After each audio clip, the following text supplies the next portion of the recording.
Assalamualaikum warahmatullahi wabarakatuh. Jumpa lagi sama Bagus Official. Nah, kesempatan ini saya mau membahas tutorial bagaimana cara tanam singkong agar dapat menghasilkan umbi yang lebat. Nah, kalau yang dilakukan oleh orang biasanya kan main pangkas seperti ini dan main ditancapkan. Itu tidak jadi soal, tapi harus mengetahui terlebih dahulu. Kalau mau pakai cara yang demikian, maka pergunakanlah cara memilih bibitnya itu yang seperti ini ya. Di bagian yang bonggol yang tidak terlalu tua, tidak terlalu muda. Terus kemudian cari nih rahasianya, cari yang panjang seperti ini. Ini bekas pelepah ataupun mata tunas. Nah, dengan seperti ini munculnya akar nanti akan berawal dari sekitar ini. Sehingga nanti akan mendapatkan umbi yang lebih banyak. Itu kalau caranya seperti pada umumnya orang menanam. Lalu ada cara handal lagi yang perlu diketahui. Karena kalau cara tanamnya sama seperti orang itu, biasanya umbi yang dihasilkan ya segitu-segitu aja, gitu ya. Nah, lalu saya di sini ingin memberikan sebuah tutorial cara tanam singkong yang sangat unik sekali. Perhatikan, masih tetap kita berfokus pada bekas pelepah ini, cari yang rapat, langsung kita pangkas, jangan sampai mengenai bekas pelepah ini. Dengan cara ini nanti akan sangat efisien sekali, karena ini betul-betul berfokus pada umbinya, sehingga umbi yang dihasilkan itu nanti akan lebih lebat dan akan lebih besar. Nah, seperti ini ya. Jadi boleh menggunakan gergaji, boleh juga menggunakan pisau ataupun golok untuk di bagian bawahnya ini memotongnya. Yang penting jangan sampai merusak bekas pelepah ini. Lalu berapa panjang bibit yang akan kita gunakan? Nah, ini lumayan agak panjang ya, tapi ini bagian cabang-cabangnya ini kita buang dulu ya. Boleh juga menggunakan bagian yang lurus ya, tidak harus bercabang seperti ini.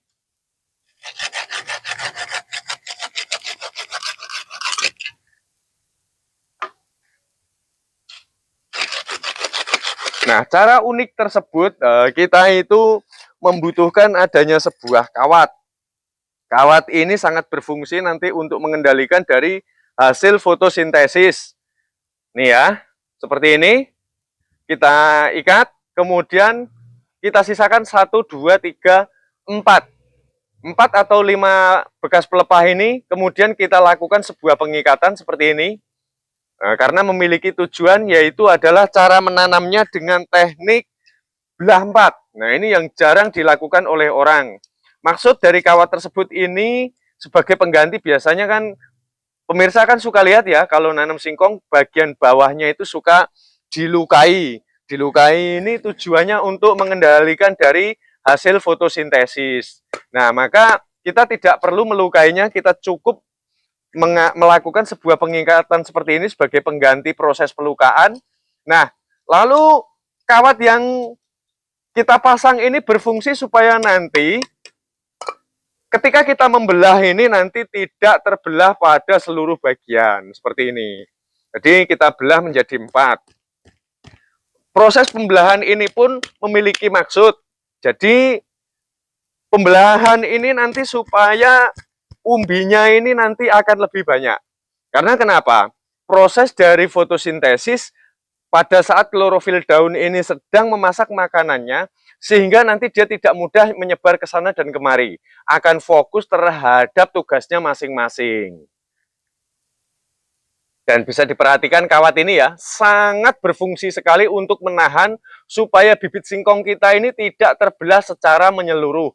Dan kita perlu melakukan sebuah pembelahan lagi dengan arah yang berlawanan seperti ini. Nah, ini udah jelas-jelas ya. Fungsi dari kawat tersebut untuk hasil fotosintesis, pengendaliannya juga supaya tidak terbelah. Lalu apa yang harus kita lakukan? Yang harus kita lakukan adalah teknik pengganjalan. Kita dapat mengganjalnya dengan menggunakan bagian cabang yang tidak terpakai seperti ini. Kita lakukan pemotongan kurang lebih ini sekitar 1,5 cm, dan kemudian kita lakukan pembelahan seperti ini. Ini tujuannya nanti untuk mengganjal. Lalu seperti ini, kita lihat ya, kita masukkan ganjalnya ini, kita dapat memukulnya secara perlahan menggunakan pisau golok ataupun peralatan seadanya.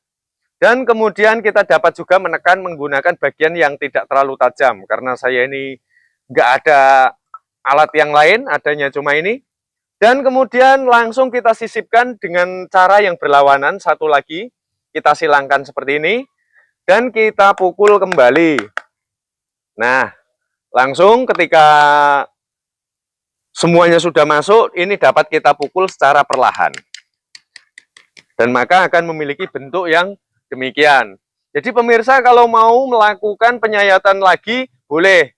Mau kawatnya ini mau dilepas, karena mungkin kalau menanam dengan lahan yang luas, supaya nanti kawatnya ini tidak boros, kita bisa pergunakan untuk mengikat yang lain, itu boleh juga. Kalau kawatnya ini mau dilepas, maka kita harus melakukan sistem teknik penyayatan terlebih dahulu seperti ini, untuk mengendalikan dari hasil fotosintesis.